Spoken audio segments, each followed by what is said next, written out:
Hi everyone, and welcome to this webcast which introduces the request for information for the comprehensive review of the IFRS for SMEs Standard, which was published on 28 January 2020. My name is Nkumbulo Mabaso and I am joined by Yousouf Hansye. We are both members of the IASB Technical Staff. This is the first of two webcasts and one webinar that we will be conducting to support the board's request for information. In this webcast, we will look at the IFRS for SMEs Standard, its use around the world, and why the board has developed it. We will also introduce the comprehensive review and explain how you can get involved in helping us update the standard. In our March webcast, we will discuss the approach to the second comprehensive review. In April, our discussion will be focused on the alignment of major standards with the IFRS for SMEs Standard. That session will be conducted as a webinar and provide you the opportunity to ask us any questions that you may have. Before we start, just a couple of housekeeping items. Firstly, the request for information, the optional response documents, and the slides that we will be using in this webcast are available for download on our website. You can find the link to the project webpage on these slides. Secondly, the views expressed in today's webinar are those of Yousouf and I and do not necessarily reflect those of the board or the IFRS Foundation. Let's start with an overview of the International Financial Reporting Standard for small and medium-sized entities, also known as the IFRS for SMEs Standard. A simple way to describe the IFRS for SMEs Standard is that it is good financial reporting made simple. It's a simple standard of just 250 pages, whereas the official printed version of full IFRS standards is more than 6 times that length. It is specifically designed to be used by entities that do not have public accountability but are required or choose to produce general purpose financial statements for external users. If you have public accountability, that is, your equity or debt is traded in a public market, or you hold assets in a fiduciary capacity, you should be using full IFRS standards. The IFRS for SMEs Standard is a simplified standard based on the full IFRS standards that were applicable when it was developed. In developing the IFRS for SMEs Standard, the board made changes to full IFRS standards to reflect the needs and capabilities of small companies. Users of those financial statements are primarily interested in short-term cash flows, liquidity, and solvency. The board has maintained this approach in developing the 2020 request for information. Having looked at what the IFRS for SMEs Standard is, let's now move on and look at where the standard is used.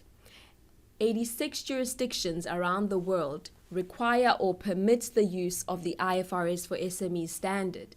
As you can see on the map, many of these countries are in South America and Africa, but there is in fact a good spread across the globe.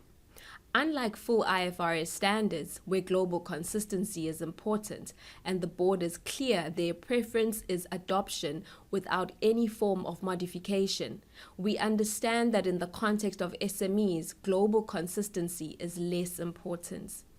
So, although a few countries make adjustments to the IFRS for SME standard to suit their local conditions, we still consider them to be beneficiaries of the work we do.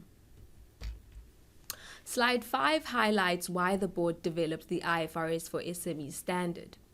Before I hand over to Yousouf, who will talk about the comprehensive review of the IFRS for SME Standard, I want to talk about why the board decided to develop the IFRS for SME Standard. The majority of business entities in any jurisdiction are not going to need to use full IFRS standards, but many of those still benefit from preparing high-quality financial statements prepared in a comparable way.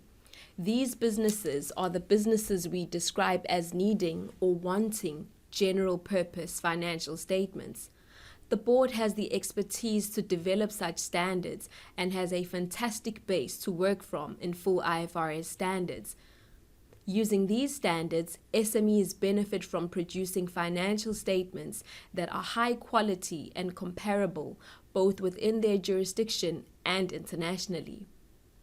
This facilitates domestic and cross-border trading and credit extension.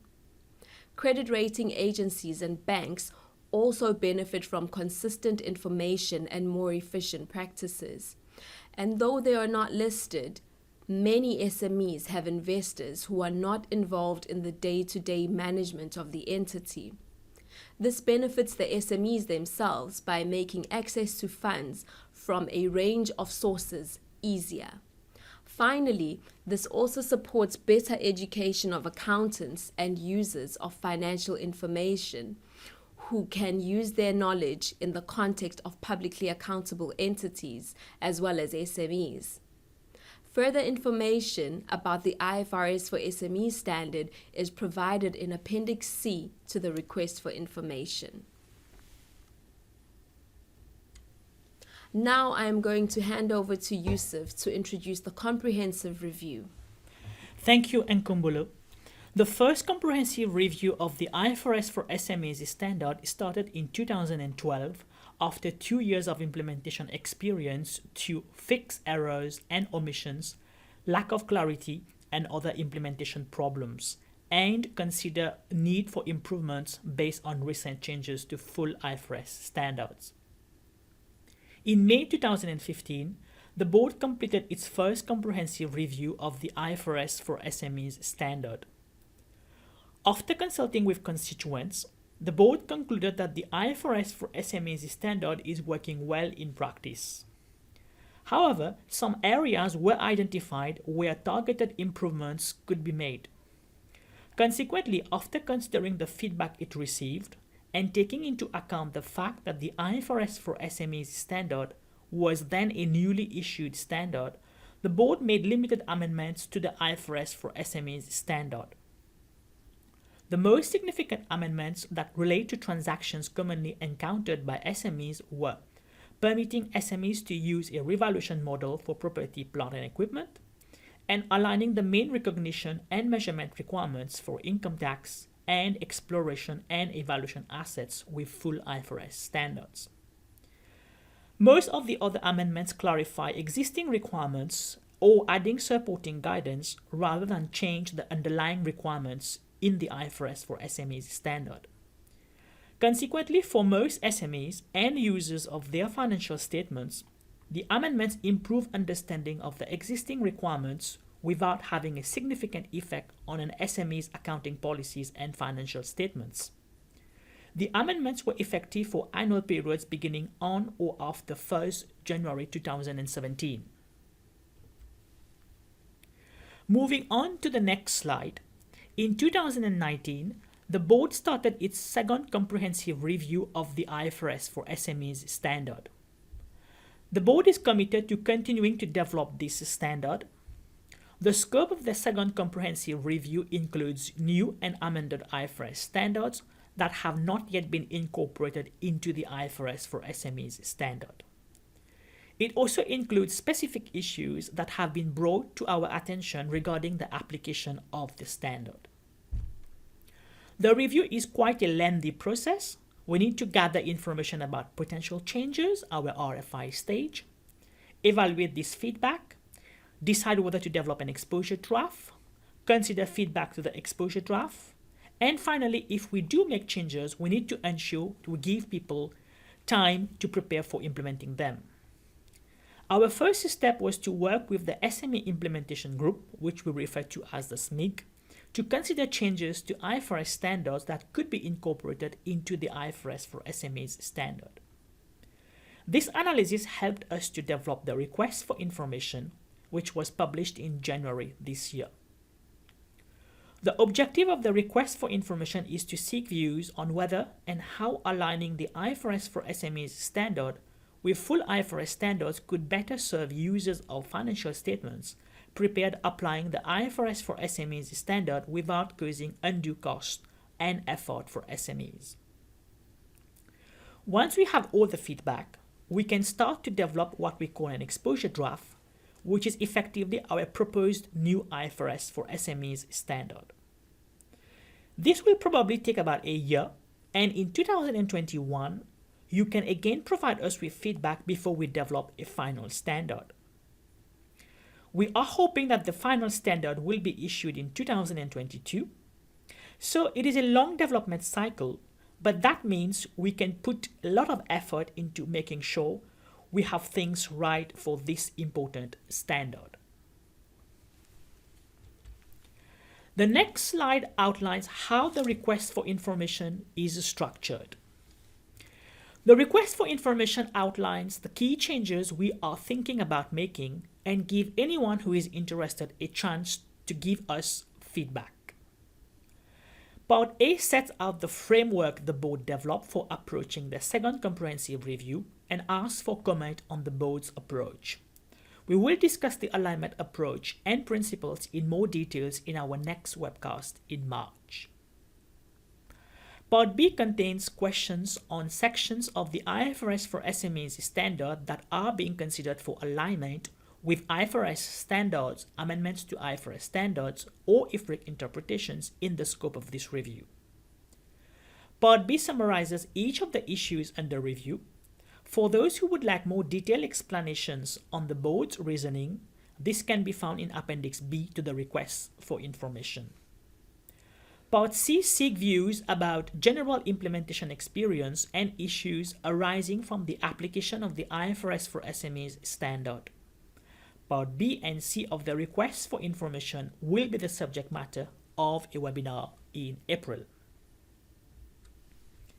For those interested in finding out more, this slide includes the published materials related to the request for information which are available on our website. The slide also includes information on how to comment on the request for information. It is important we receive feedback on the request for information. The feedback we are provided with is really helpful in helping us make sure we produce the best possible standard. Before I end this webcast, I would also mention that we have fantastic resources supporting the IFRS for SMEs standard, with 35 modules, one for each section of the standard that effectively forms a textbook. With over 2,000 pages of explanation, examples, and even practice activities, the modules really are a fantastic resource for anyone wanting to know more about the IFRS for SMEs standard. And of course, those modules, along with a range of other resources, can be found on our website at ifrs.org. Perhaps most importantly, people should sign up for the SMEs newsletter, which will regularly update them on the progress of the project. I should also mention the work done by the SMEG.